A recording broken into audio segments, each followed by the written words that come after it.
Alors, bonjour à vous tous. Je vais vous donner un sermon important aujourd'hui. Ce n'est pas un de mes sermons. C'est un sermon qui a été présenté par M. Wallace Smith au quartier général à Charlotte. Mais c'est une perle. Habituellement, quand je traduis un sermon, je l'interprète directement et ensuite mon épouse met ma voix sur l'image DVD originale et là, on l'envoie aux églises par la suite. Mais dans ce cas-là, techniquement, ce n'était vraiment pas possible de le traduire comme ça. Mais je me suis dit, on ne peut pas passer à côté, il faut que ce sermon-là soit donné. Alors, ce que j'ai fait, c'est que je l'ai traduit de façon générale, mot à mot. Et je l'ai écrit dans mon cahier ici, parce que c'est un sermon tellement important qui nous donne une bonne vision des choses et tellement d'encouragement que je vais vous donner pratiquement mot à mot le sermon de M. Wallace ici aujourd'hui. Le sermon a pour titre « Obstacle à la vue d'ensemble ». Obstacle à la vue d'ensemble. Si vous avez remarqué, depuis quelque temps, on reçoit régulièrement des sermons. Rappelez-vous que c'est M. Wallace Smith qui parle. Je donne simplement ses paroles. Alors, depuis un certain temps, du quartier général, nous recevons donc beaucoup de sermons qui nous aident de plus en plus à voir ce qu'on appelle le tableau d'ensemble. C'est quoi le but de la vie? C'est quoi le but de l'Église? Pourquoi nous sommes appelés maintenant? Quel est notre rôle d'ici le retour de Christ? Vous savez, plusieurs de ceux qui ont quitté l'Église avaient de plus en plus de difficultés à voir cette vue d'ensemble, à voir la grande perspective de Dieu. Ça a été la pierre d'achoppement de plusieurs de ceux qui ont quitté l'Église. Quelque chose s'est produit dans leur esprit, dans leur vie, qui a fait en sorte qu'ils n'ont pas pu saisir la grande perspective, ou qu'ils ont graduellement perdu de vue l'ensemble du tableau, la vue d'ensemble. Je vous pose une question. Quels sont les obstacles qui pourraient nous empêcher d'avoir la vue d'ensemble, de garder la grande perspective? Ou bien, quels sont les états d'esprit ou les circonstances de vie qui pourraient devenir ou qui sont peut-être pour nous de tels obstacles à voir la vue d'ensemble de Dieu qui peut nous aider à aller jusqu'au bout? Je vais vous donner une métaphore ou une image qui va nous aider dans ce sens-là. Vous connaissez la fameuse toile de Léonard de Vinci qu'on appelle la Mona Lisa, la Joconde. Vous la connaissez tous. Imaginez que vous êtes une fourmi et que vous vous promenez sur cette grande toile qui représente la Joconde, ce grand tableau. Cet exemple peut nous aider à voir les sortes d'obstacles qui peuvent nous empêcher de voir l'ensemble du tableau, la grande perspective. Imaginez que vous êtes cette fourmi qui se déplace sur le tableau. Qu'est-ce qui arrive? À certains moments, vous êtes, par exemple, sur les cheveux de la Mona Lisa. Elle n'a pas les cheveux la même couleur que moi. Moi, ils sont blancs. La Mona Lisa, si vous regardez, ils sont noirs, ils sont foncés. Alors, vous êtes cette fourmi, vous êtes sur les cheveux de la Mona Lisa. Qu'est-ce que vous voyez? Quelle couleur est-ce que vous voyez? C'est noir. Ce que vous voyez, c'est noir. Si vous vous déplacez et vous allez sur le visage, vous avez une couleur rosée, couleur peau. Vous êtes sur le centimètre carré où vous êtes et la couleur, c'est couleur rosée. Ou vous êtes en haut de son épaule droite, là où il y a un petit ruisseau en arrière-scène. Et là, vous êtes sur un centimètre carré qui est bleu. Ce n'est pas du tout la même couleur que le reste du tableau. Premier obstacle à percevoir correctement l'image exacte de l'ensemble du tableau ou la grande perspective. Premier obstacle, c'est de s'imaginer que la couleur du tout petit point où nous sommes, que ça, c'est la couleur de tout le tableau. Le petit point où vous êtes, vous voyez cette couleur-là et vous dites tout le tableau est de cette couleur-là, parce que c'est seulement ça que vous voyez. Vous êtes limité à ce petit point-là. Donc, je suis sur les cheveux noirs. Tout est noir dans ce que je vois. Donc, je suis sur un grand tableau entièrement noir. Une autre fourmi, elle, se trouve peut-être sur le ruisseau. Elle voit la couleur bleue, elle est sur la couleur bleue, et se dit, ce grand tableau-là, il est complètement bleu. Il y a peut-être une autre fourmi qui est sur quelques brins d'herbe. Alors pour elle, elle dit les deux autres ont tort parce que tout le tableau est vert. Ce que je vois, moi, c'est vert. C'est vert partout où je regarde. OK? Alors, voyez-vous, c'est le fun parce que ça nous donne vraiment une perspective à partir du point de vue personnel, ce qu'on peut percevoir. Et c'est important qu'on puisse dépasser ça. Nous sommes parfois portés à définir tout le tableau à partir de la couleur du centimètre carré où nous nous trouvons à un moment donné, à ce moment-là. Je répète parce que ça vaut la peine. On est porté parfois à définir tout le tableau à partir de la couleur du centimètre carré où nous nous trouvons à un certain moment donné. Ça a été le cas de certains personnages bibliques. Allez à 1 Samuel chapitre 13, s'il vous plaît. 1 Samuel chapitre 13. 1 Samuel chapitre 13. Ça a été le cas du roi Saül au début de son règne. Saül, au moment de ces faits-là que je vais vous décrire, Saül aurait pu remporter une grande victoire sur les Philistins. Il aurait eu la possibilité, selon Dieu, de délivrer Israël des Philistins. 1 Samuel 13, on va lire le verset 3.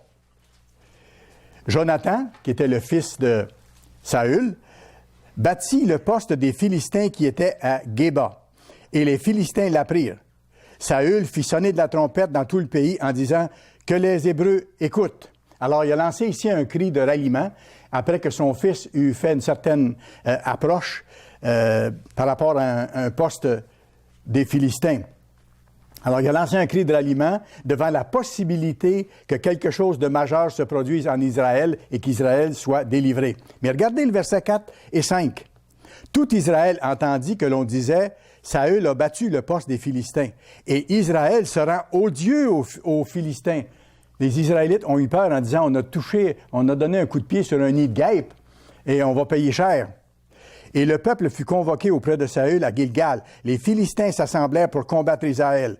Ils avaient 1000 chars, et dans certaines autres versions, c'est plusieurs milliers de chars, et 6000 cavaliers.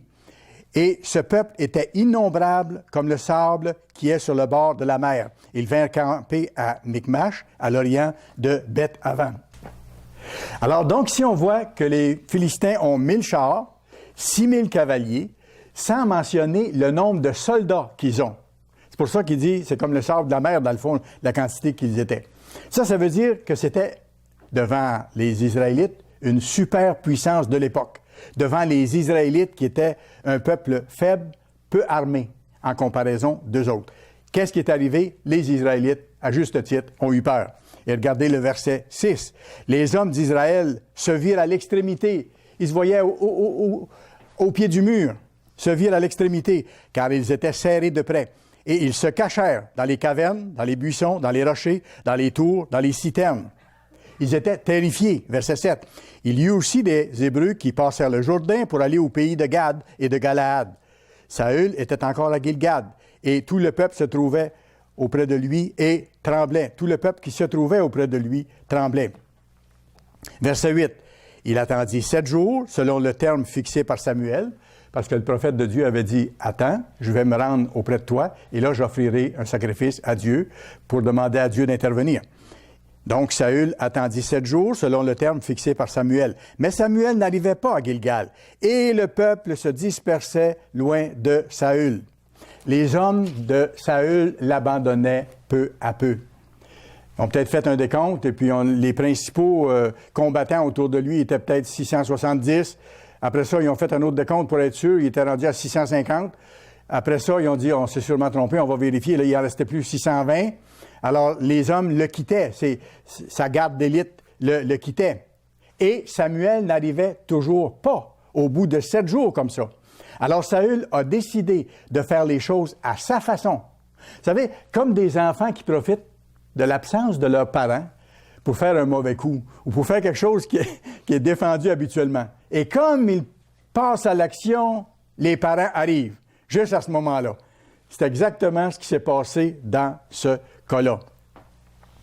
Regardez le verset 9. Alors Saül dit, « Amenez-moi l'Holocauste », ce qu'il n'avait pas le droit de faire, et les sacrifices d'action de grâce. Et il offrit l'Holocauste.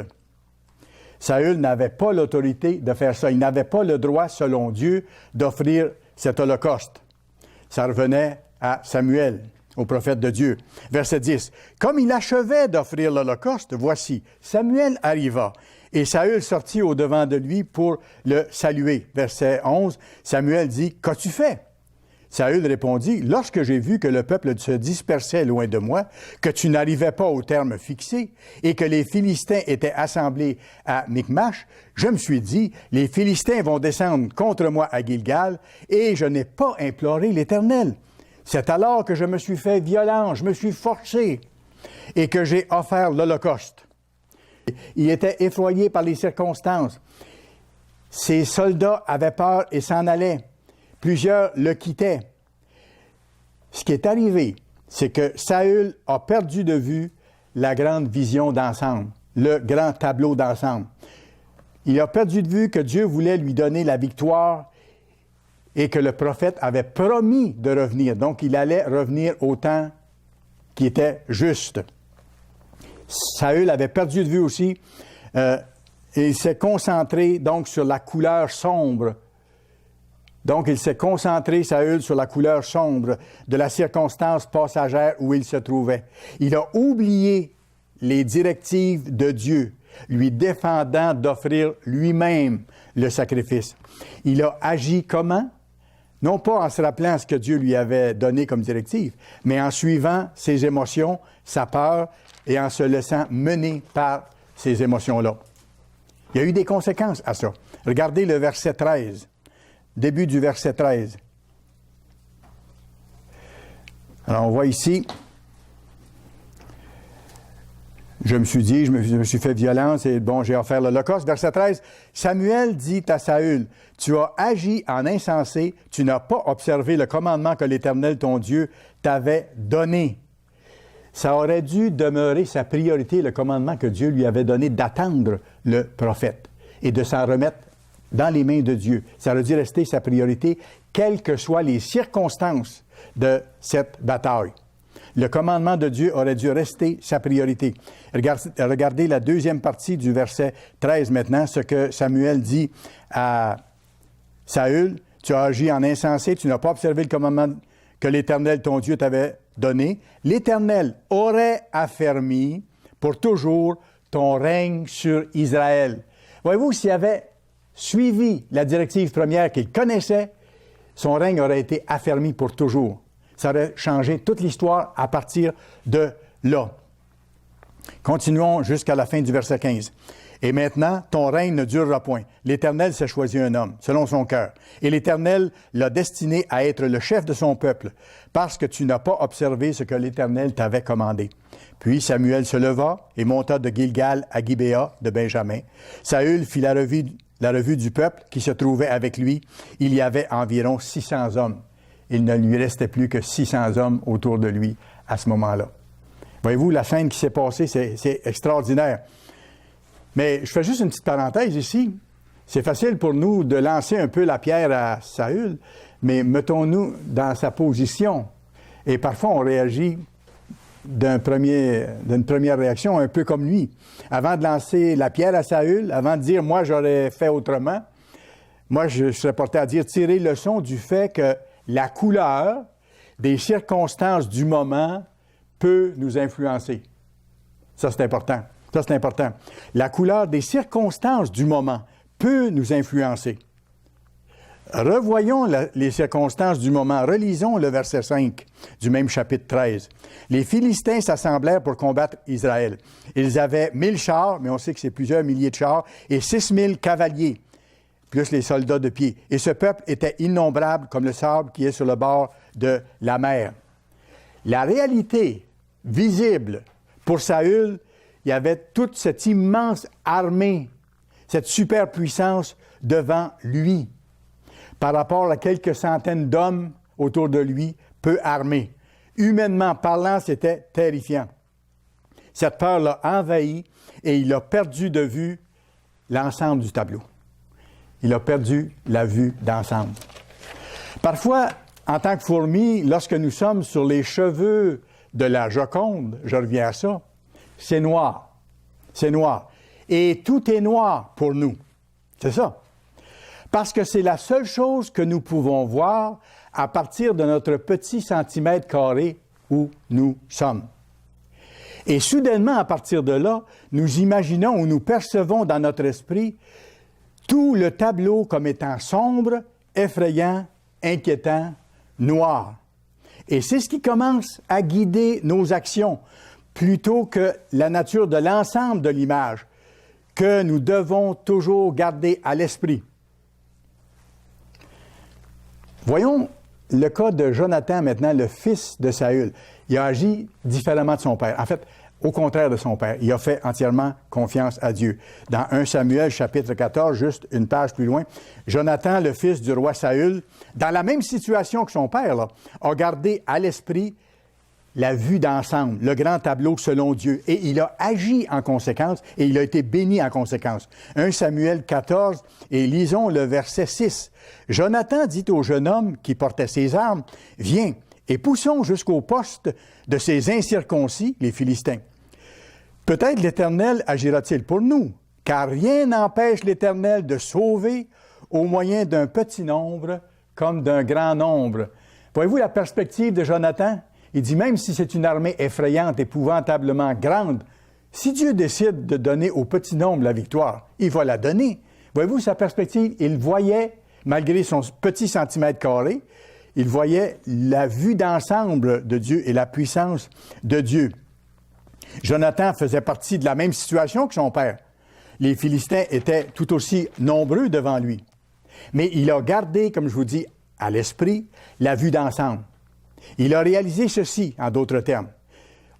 Il s'est dit en lui-même, les choses peuvent sembler sombres sur le centimètre carré où nous sommes, mais il y a un Dieu en charge de tout ça. Et c'est lui qui décide qui remporte la bataille et qui perd la bataille. C'est ce qu'il avait à l'esprit dans ce que nous voyons dans les textes. Voyons maintenant ce qui est arrivé. Lisons à partir du verset 11 à 15.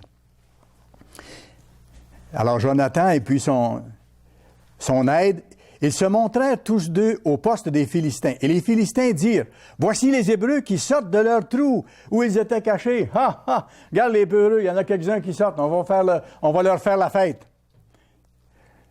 Et les hommes du poste s'adressèrent ainsi à Jonathan et à celui qui portait ses armes. Regardez ce qu'ils leur ont dit. « Montez vers nous et nous vous ferons savoir quelque chose. » Vous vous rappelez ce que Jonathan avait dit? S'ils nous disent « monte vers nous », on a vu ça tantôt dans ce qui venait par après. Je vais le relire, ça vaut la peine. À partir du verset 7. Celui qui portait ses armes lui répondit, « Fais tout ce que tu as dans le cœur. » Quand Jonathan a dit, « On va monter vers les Philistins et on va voir si Dieu nous donne la victoire. N'écoute que ton sentiment. Me voici avec toi prêt à te suivre. » Eh bien, dit Jonathan, « Allons vers ces gens et montrons-nous à eux. S'ils nous disent, « Arrêtez jusqu'à ce que nous venions à vous », nous resterons en place et nous ne monterons point vers eux. Mais s'ils disent « Montez vers nous », si les Philistins disent « Montez vers nous », lorsqu'ils nous verront, nous monterons, car l'Éternel les livre entre nos mains. C'est là ce qui nous servira de signe. Et maintenant, on arrive au verset 11 pour voir ce qui s'est produit. Versets 11 à 15.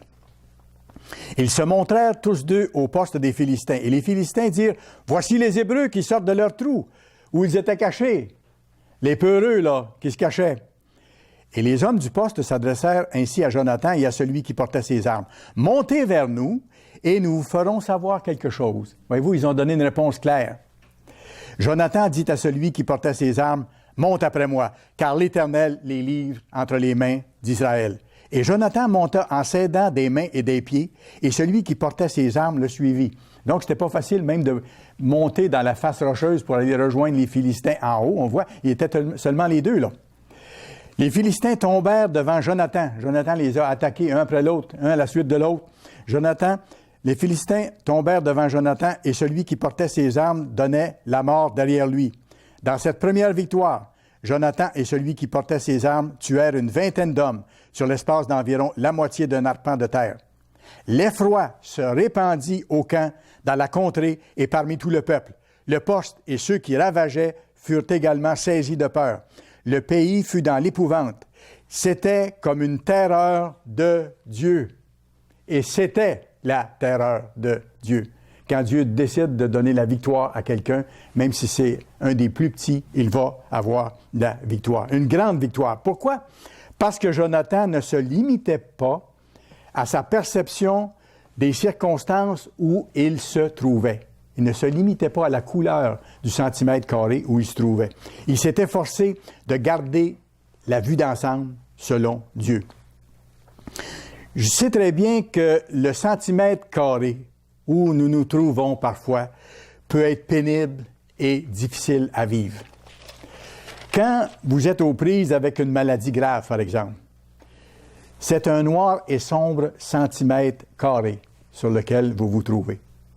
Quand vous risquez de perdre un logement, une maison, un travail ou autre chose d'important, sans savoir comment vous allez nourrir votre famille, c'est encore un centimètre carré très noir sur lequel vous vous trouvez. Mais parfois, c'est l'inverse. C'est bon qu'on voit les différents angles. Parfois, c'est l'inverse. Nous nous trouvons sur un point lumineux, un point ensoleillé, un point agréable.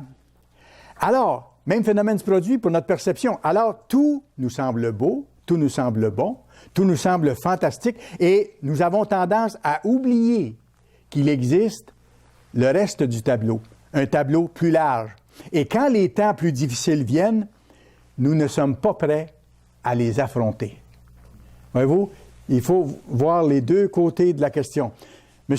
Smith explique qu'il a 4 garçons. Il est béni d'avoir 4 garçons et quand ils étaient plus petits, il priait avec eux chaque soir et il dit je faisais bien attention de leur exprimer qu'on devait être reconnaissant à Dieu et on priait Dieu en lui disant merci pour la santé, merci pour la maison, merci pour la nourriture, merci pour ci, merci pour ça, toutes les belles choses qu'on a. Et c'est bien, mais il dit, je me suis rendu compte que je devais être plus nuancé que ça aussi et prévenir les moments qui pourraient être plus difficiles plus tard pour ne pas que ça semble quelque chose d'anormal quand ces choses-là arriveraient.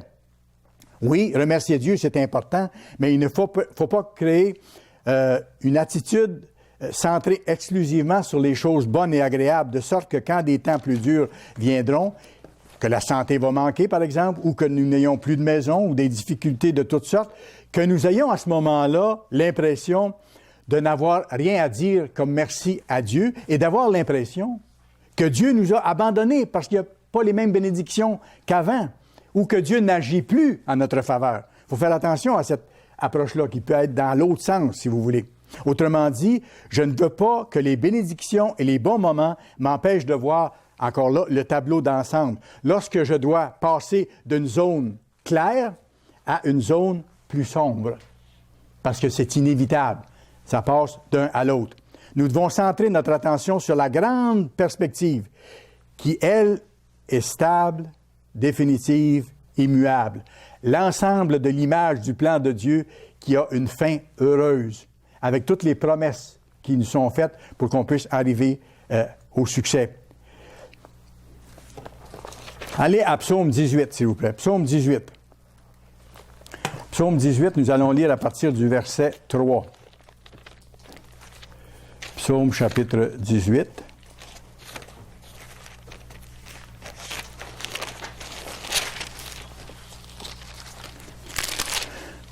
« 3 et 4.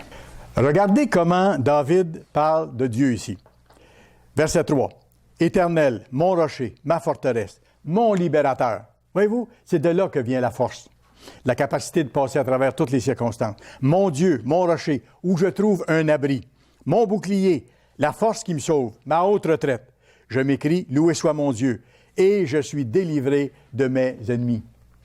David savait pertinemment bien que c'était Dieu qui était la solution à toutes ces situations difficiles, à tous les obstacles qu'il pouvait avoir, à tous les défis qui pouvaient se présenter à lui.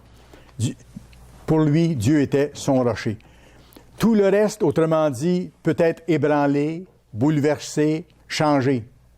C'est pourquoi notre vision doit se concentrer sur ce qui est immuable, sur la fin de toute chose, sur le Dieu Tout-Puissant, quelles que soient les circonstances, que nous soyons en des jours heureux ou en des jours sombres, ou que le reste de notre vie soit marqué par la santé, la facilité, l'abondance, ou qu'à partir de maintenant, Dieu permette que nous ayons un fardeau à supporter. Rappelez-vous que Dieu veut que nous soyons des exemples pour le reste de notre vie. Des exemples pour ceux dans l'Église et des exemples pour ceux autour. Exemple de patience, exemple de maîtrise de soi, de persévérance, de confiance à Dieu malgré les circonstances. Maintenant, je vous donne le principe qui est impliqué ici, qui est vraiment important. C'est ceci. Le tableau d'ensemble est toujours beaucoup plus grand que le petit centimètre carré où nous nous trouvons momentanément. Ça, c'est important de garder ce principe-là à l'esprit. Le tableau d'ensemble est toujours beaucoup plus grand que le petit centimètre carré où nous nous trouvons momentanément. Si nous n'arrivons pas à regarder au-delà de ce que nous vivons au moment présent dans nos vies, nous ne verrons pas la grande perspective d'ensemble. Pour nous aider en ce sens, posons-nous la question. Dans les circonstances présentes de ma vie, qu'est-ce qui peut constituer un danger? Qu'est-ce qui peut m'empêcher de voir l'ensemble du tableau? Moi, dans ma vie présente, là. Vous direz peut-être, bon, tout va bien pour moi. J'ai une bonne santé, j'ai un bon logement ou une maison, j'ai tout ce qu'il me faut. Je viens même d'avoir une promotion. C'est beau, c'est bon. Mais vous savez une chose?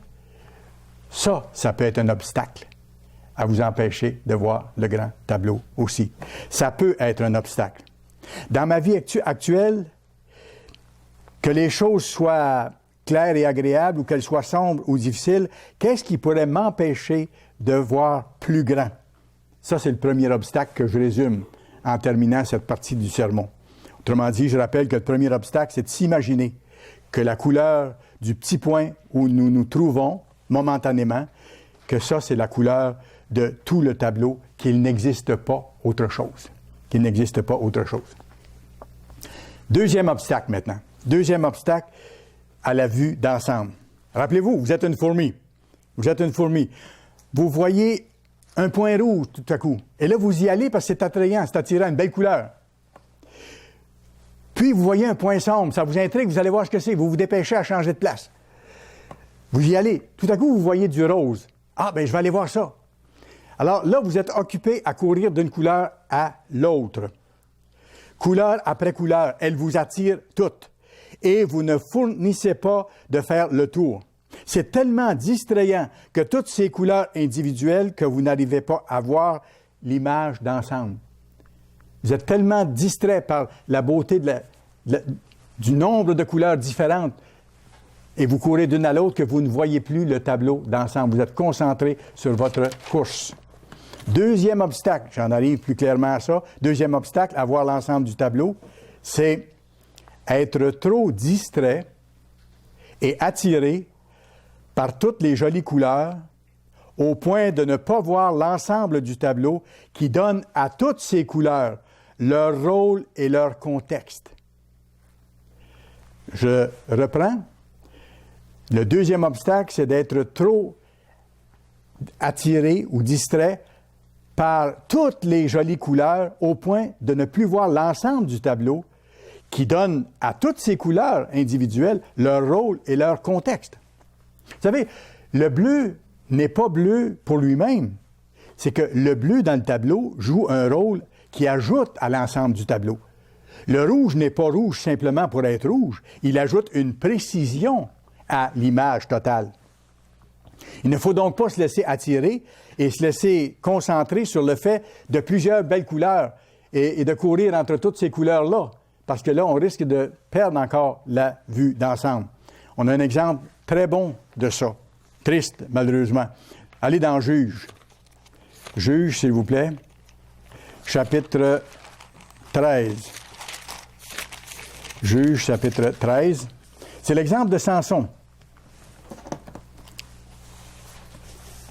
L'exemple de Samson qui est un individu remarquable. Et vous savez, sa naissance à lui, elle avait été prophétisée avant qu'il naisse.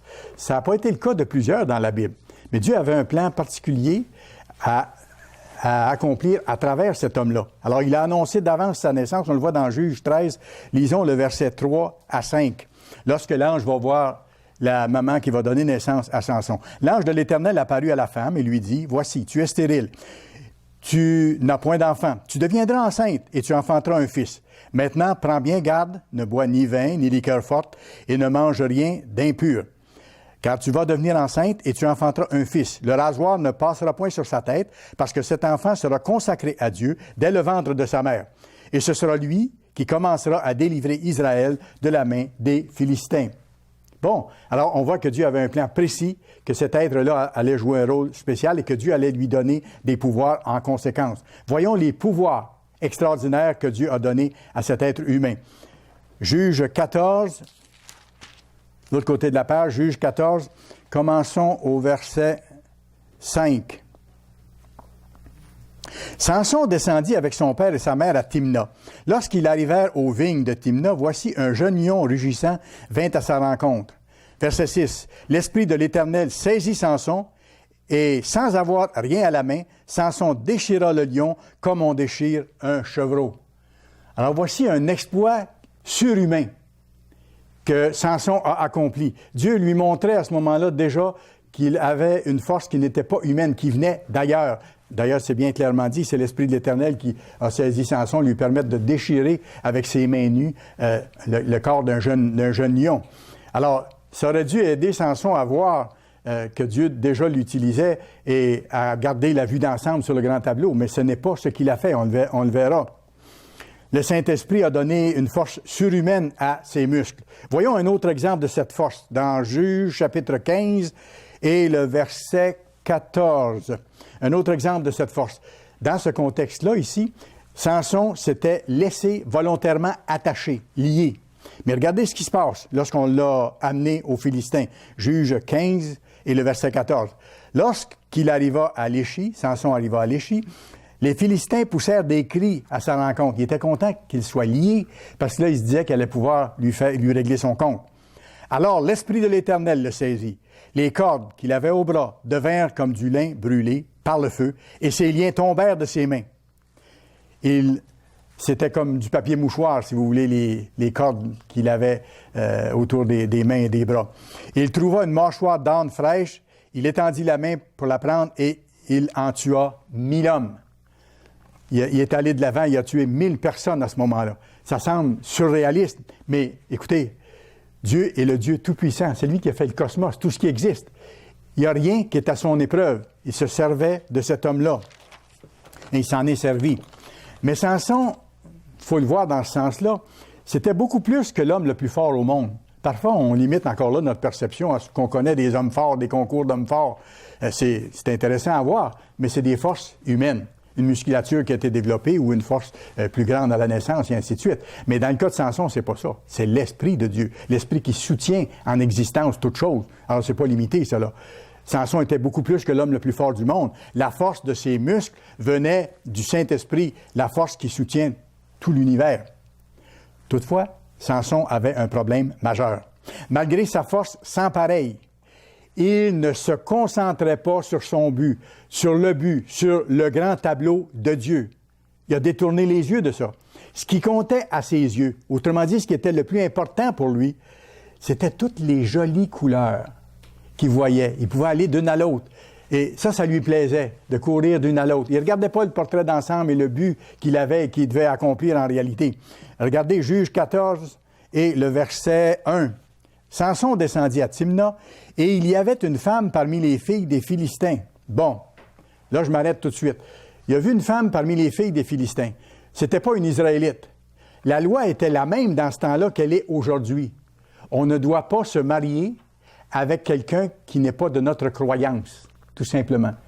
Ça, c'était dans la règle. Samson le savait, ses parents lui ont dit même pas longtemps après. Mais il a vu une jeune fille, il a vu une couleur, une belle couleur.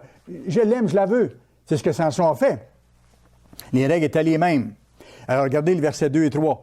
Lorsqu'il fut remonté, il le déclara à son père et à sa mère et dit, « J'ai vu à Timna une femme parmi les filles des Philistins.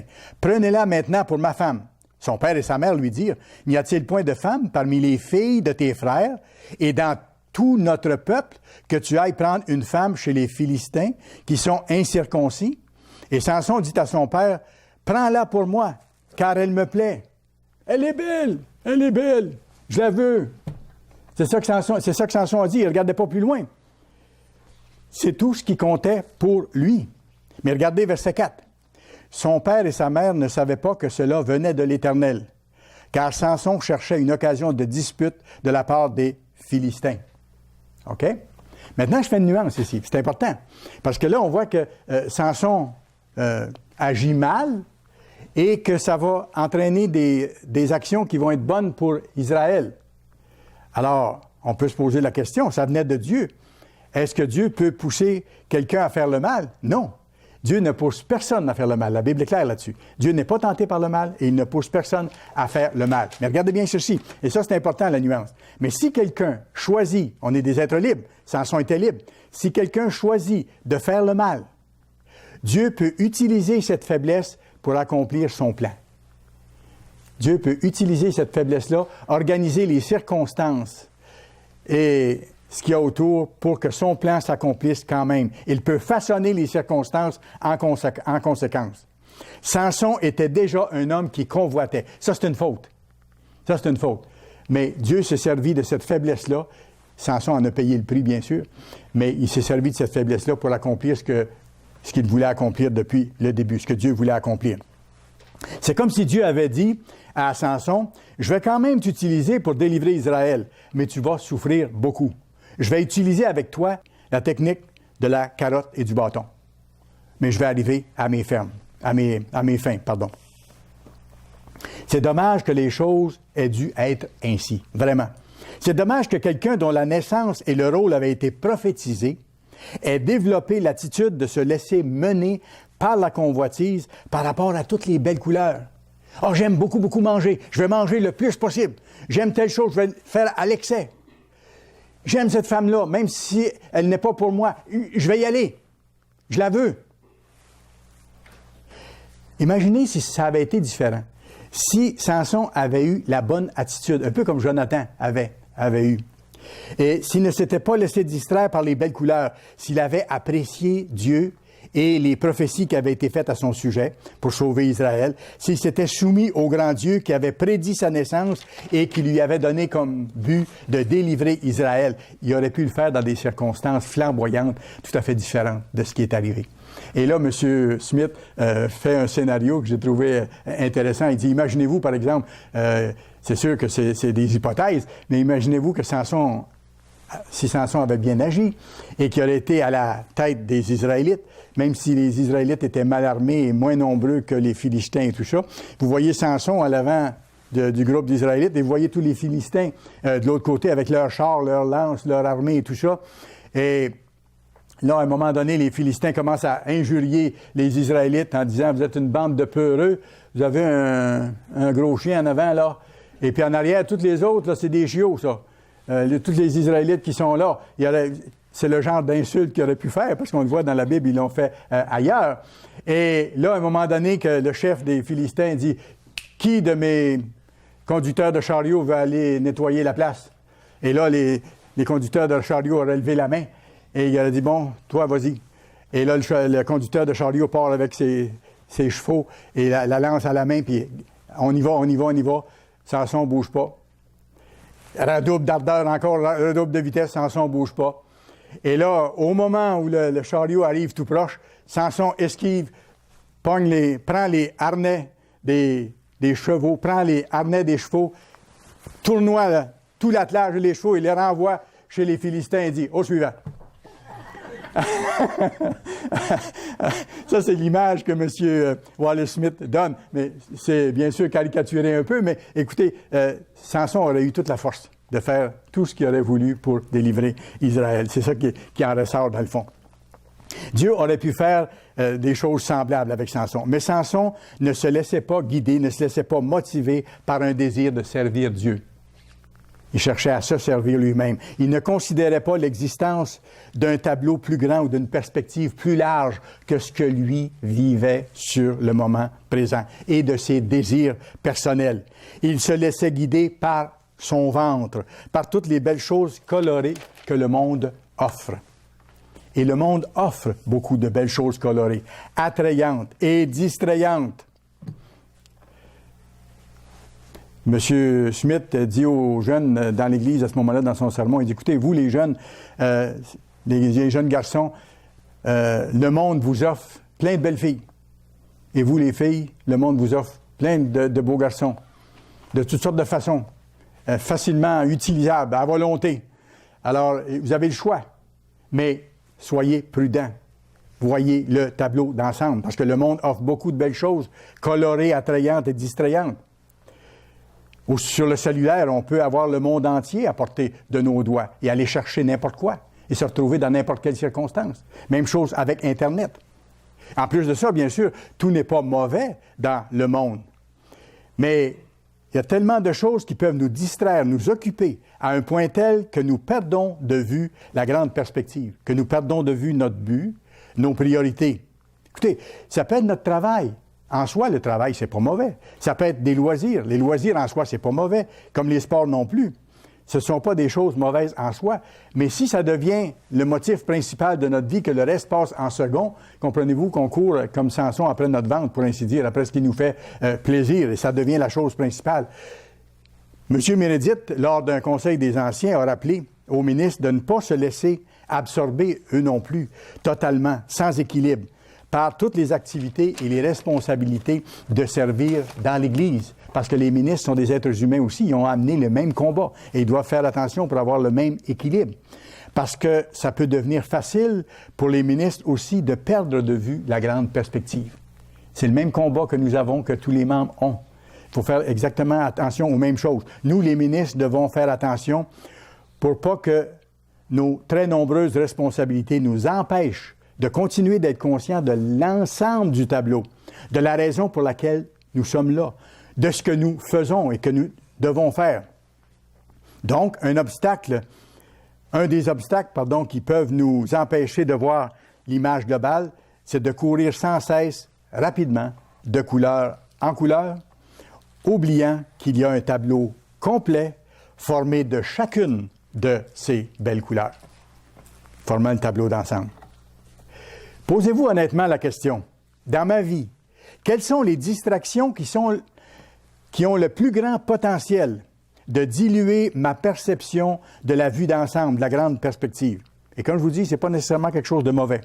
Quelles sont les jolies couleurs qui peuvent m'inciter à aller d'une couleur à l'autre en oubliant que tout ça fait partie d'une image beaucoup plus grande, qui est le grand but de la vie et ce que Dieu accomplit. On arrive maintenant au troisième obstacle, à la vue d'ensemble du tableau. C'est de nous déplacer sur le tableau tout en pensant avoir la vue d'ensemble. Nous déplacer sur le tableau tout en pensant avoir la vue d'ensemble, alors qu'en réalité, ce n'est pas le cas. Il y a ce risque-là également. De dire, je le sais. En tant qu'humain, c'est facile de penser comme ça. Revenons à l'exemple de la Mona Lisa, du tableau. Vous circulez en tant que fourmi sur ce tableau-là, vous voyez différentes couleurs et différentes formes, et vous dites, je sais ce que c'est.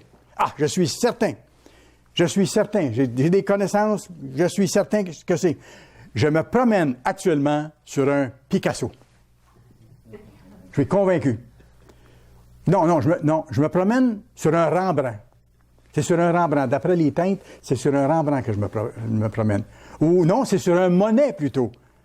Plutôt que de réaliser que c'est un tableau de Léonard de Vinci sur lequel vous êtes. Convaincu que vous avez saisi la grande image, que vous comprenez quel est le tableau, alors que ce n'est pas le cas. Ça peut ne pas être le cas. Quand nous avons à l'esprit, j'explique, quand nous avons à l'esprit nos propres perceptions, nos propres images, convaincus que c'est là la grande image ou la perspective d'ensemble, nous risquons de ne pas réaliser que nous ne voyons pas réellement la grande image de Dieu. La grande image de Dieu. Quand on a à l'esprit nos propres perceptions, notre propre image, et qu'on est convaincu que c'est là la grande image, on risque de ne pas réaliser avoir perdu de vue la grande image de Dieu. Allez dans Matthieu chapitre 23, s'il vous plaît. Matthieu chapitre 23, on va voir l'exemple des scribes et des pharisiens. Les scribes et les pharisiens. Vous savez, eux attendaient le Christ, ils connaissaient les Écritures, ils les avaient, ils en étaient les garants, ils les enseignaient, bien qu'ils avaient ajouté beaucoup de choses qu'ils n'auraient jamais dû ajouter. Et ils avaient leurs propres motifs qui n'étaient pas corrects selon Dieu. Alors, ce sont eux qui ont reçu, dans le fond, les plus fortes rebuffades du Christ dans toute la Bible. Il ne les a pas ménagés, on le voit ici. Vous pourrez lire tout Matthieu 23. Lisons Matthieu 23 et le verset 15. « Malheur à vous, scribes et pharisiens hypocrites. » Ça commence bien. « Parce que vous courez la mer et la terre pour en faire un prosélyte, et quand il est devenu, vous en faites un fils de la géhenne 2 fois plus que vous. » Déclaration terrifiante. Mais c'est ce qu'il faisait. Verset 25, un peu plus loin, 25 à 27. « Malheur à vous, scribes et pharisiens hypocrites, parce que vous nettoyez le dehors de la coupe et du plat et qu'au-dedans, ils sont pleins de rapine et d'intempérance. Pharisiens aveugles, nettoie premièrement l'intérieur de la coupe et du plat, afin que l'extérieur devienne aussi net. Malheur à vous, scribes et pharisiens hypocrites, parce que vous ressemblez à des sépulcres blanchis qui paraissent beaux dehors et qui, au-dedans, sont pleins d'ossements de mort et de toute espèce d'impureté. » Le Christ leur montre ce qu'ils sont vraiment spirituellement, vraiment leur état. Les scribes et les pharisiens étaient figés dans leur point de vue. Allons à Luc chapitre 7. À tel point qu'ils ont aimé Jean-Baptiste. Ils ont aimé Jean-Baptiste qui a été le précurseur du Christ. Ils l'ont aimé, mais ils n'ont pas voulu être baptisés par lui. C'est bon qu'on le voit dans cette perspective, dans le contexte de ce que je vous dis aujourd'hui. Luc chapitre 7 et le verset 29 et 30. Et tout le peuple qui l'a entendu, et même les publicains, ont justifié Dieu en se faisant baptiser du baptême de Jean. Voyez-vous? Mais les pharisiens et les docteurs de la loi, ça c'est les scribes, en ne se faisant pas baptiser par lui, ont rendu nul à leur égard le dessein de Dieu. Ça c'est fort comme déclaration, là. Ils se sont coupés du plan de Dieu en ce qui les concerne à ce moment-là. Et ils ne voulaient pas être baptisés par Jean. Vous savez pourquoi? Parce que même s'il aimait Jean, qu'il allait le voir, qu'il allait l'entendre, s'ils avaient été baptisés par Jean, s'ils s'étaient laissés baptiser par Jean, ça aurait accordé à Jean plus de crédibilité. Et ça risquait de leur enlever une certaine notoriété et certains pouvoirs. Ils le voyaient comme un danger à leur poste. Ça aurait signifié qu'ils admettaient que Dieu agissait ou œuvrait à travers cet homme-là, à travers Jean. Ils ont refusé de l'admettre, même s'il y avait ça devant eux. Et ils ne voulaient pas ça. Lisons le verset 31 et 32 maintenant. « À qui donc comparerai-je les hommes de cette génération et à qui ressemblent-ils? Ils ressemblent aux enfants assis dans une place publique et qui, se parlant les uns aux autres, disent « Nous avons joué de la flûte et vous n'avez pas dansé. Nous avons chanté des complaintes et vous n'avez pas pleuré. » Les scribes et les pharisiens ne pouvaient pas comprendre. Entre autres, parce qu'ils avaient leur propre image du Christ, parce qu'ils avaient leurs idées préconçues qui les empêchaient de voir le plan de Dieu. Ils étaient convaincus d'avoir la bonne vue d'ensemble, là. Ils étaient certains qu'ils étaient sur un Rembrandt ou sur un Monet, un autre tableau, alors qu'ils étaient sur la grande perspective de Dieu. Ils étaient convaincus d'avoir la bonne vue d'ensemble, de saisir l'image de tout le tableau. Alors, eux autres, ils se disaient, le Messie va venir, il sera comme nous, il va tout prendre en main et il va nous rendre plus puissants. Il va nous donner des postes encore plus élevés que ceux qu'on a. Il va éliminer les Romains et il va nous mettre en charge. C'est ça qu'ils voulaient, c'est ça qu'ils attendaient. Ils avaient leur image, comprenez-vous, qui empêchait de voir le tableau de Dieu. Le Christ est venu, mais sans rien faire de ça, sans rien faire de ce qu'eux attendaient. Ça ne correspondait pas du tout à leur vue d'ensemble, au tableau qu'ils avaient en tête. Il n'y avait pas de place dans leur esprit pour une image différente. Ils n'ont pas accepté de changer. Il n'y avait pas de place dans leur esprit pour une image différente. Allez dans Jean chapitre 3. Pour Jean-Baptiste, c'était tout à fait autre chose. Jean chapitre 3. Pour Jean-Baptiste, c'était tout le contraire. par rapport au Christ. Parce qu'écoutez, Jean-Baptiste annonçait la venue de Christ. Le Christ était beaucoup plus grand que lui. Et quand le Christ est venu, ça aurait pu faire ombrage à Jean-Baptiste. Mais il n'a pas réagi comme ça du tout. Il avait la bonne perception du plan de Dieu, du tableau d'ensemble. Et il agissait en conséquence. Il gardait en tête le grand tableau. Ses disciples, à ce moment-là, quand Jésus a commencé à intervenir, n'avaient pas, eux, la vue d'ensemble. Ils étaient surpris, même, et contrariés que les gens se tournent vers le Christ plutôt que vers Jean, celui qu'ils avaient suivi, qui était leur mentor. Ils étaient surpris puis déçus que les gens aillent vers le Christ plutôt que de rester vers Jean ou d'aller vers Jean. Mais regardez, ici, c'est puissant, le passage que je vais vous montrer pour vous illustrer à quel point Jean-Baptiste, lui, n'a pas perdu la vue d'ensemble du grand tableau, du grand plan de Dieu, qui a vu son rôle comme étant son rôle, mais pas plus. Jean 3 et le verset 22. Après cela, Jésus, accompagné de ses disciples, se rendit dans la terre de Judée. Et là, il demeurait avec eux et il baptisait. Jean aussi baptisait à Hénon, près de Salim, parce qu'il y avait là beaucoup d'eau. Et on y venait pour être baptisé, car Jean n'avait pas encore été mis en prison. Verset 25. Or, il s'éleva de la part des disciples de Jean une dispute avec un Juif touchant la purification.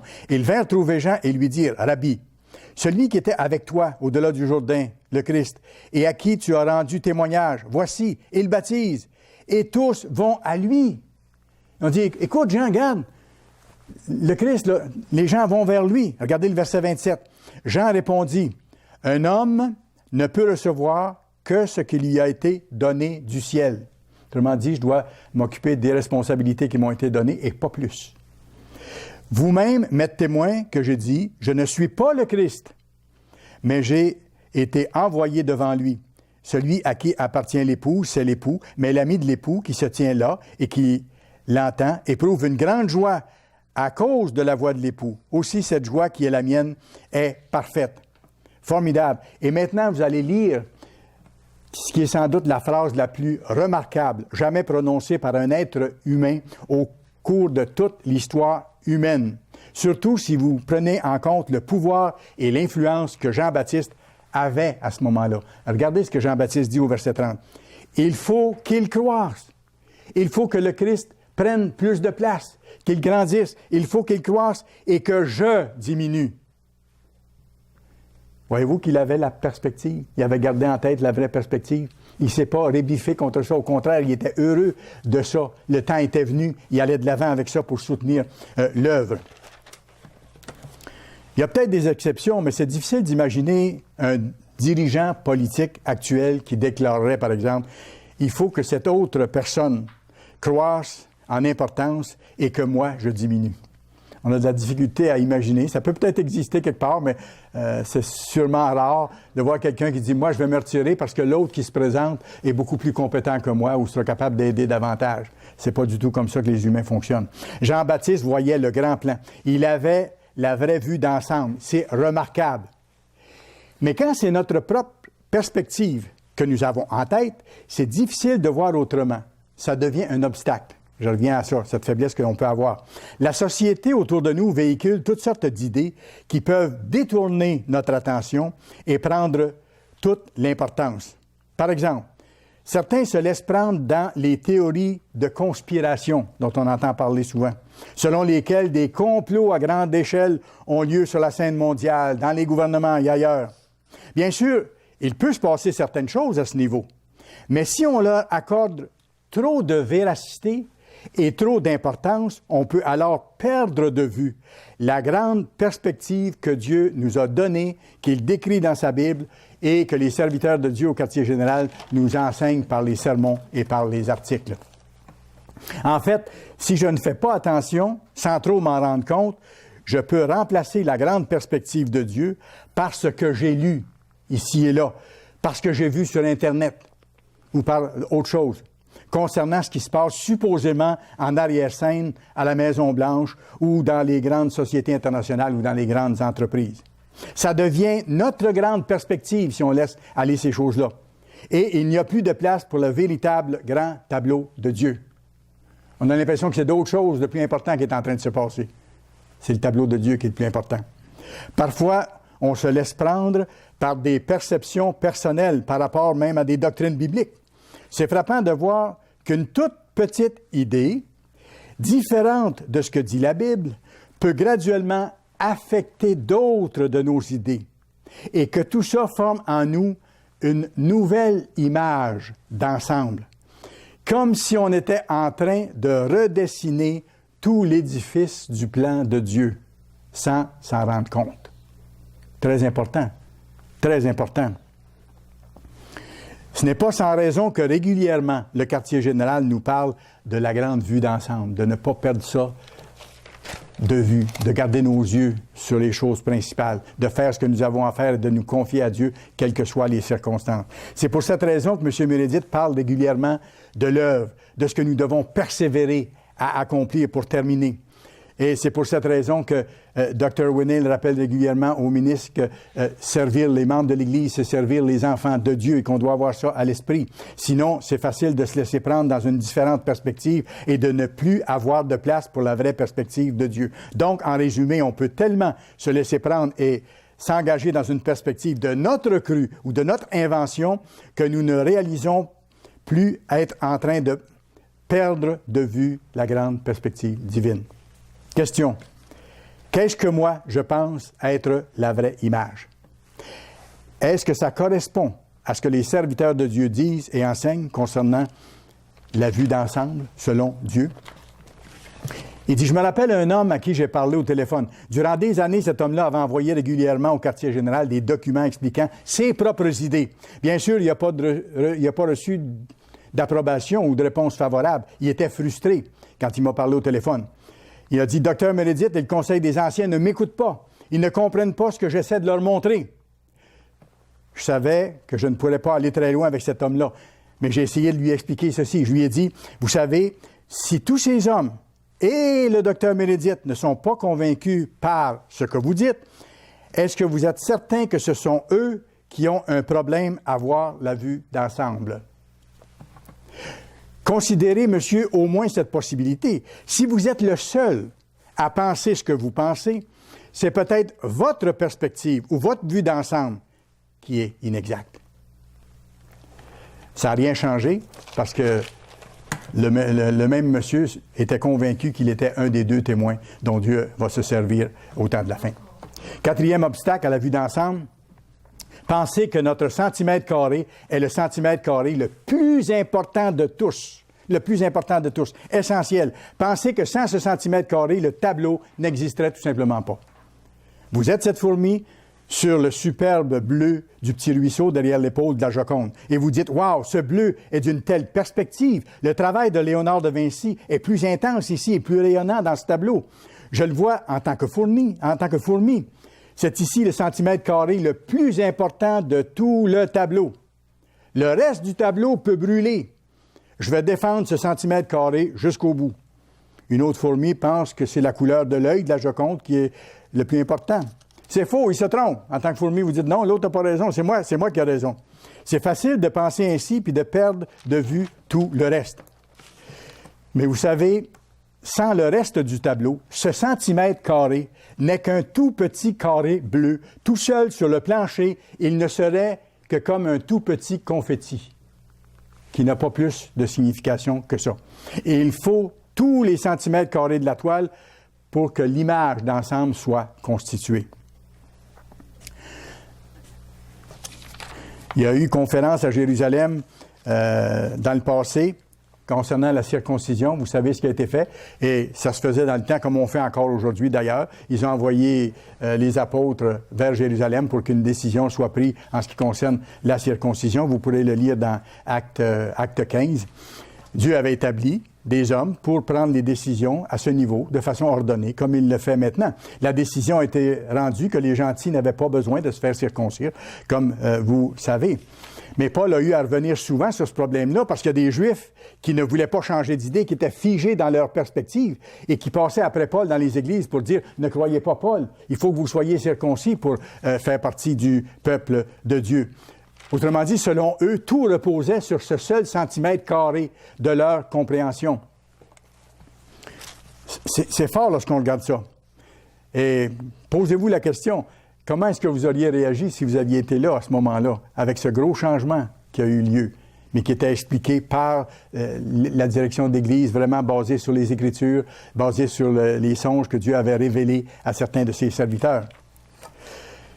Donc, il arrive parfois que nous nous enfermions dans une idée particulière et que nous perdions de vue cet immense tableau, cette perspective beaucoup plus large. Heureusement, les apôtres n'ont pas eu ce problème, mais nous, on peut l'avoir.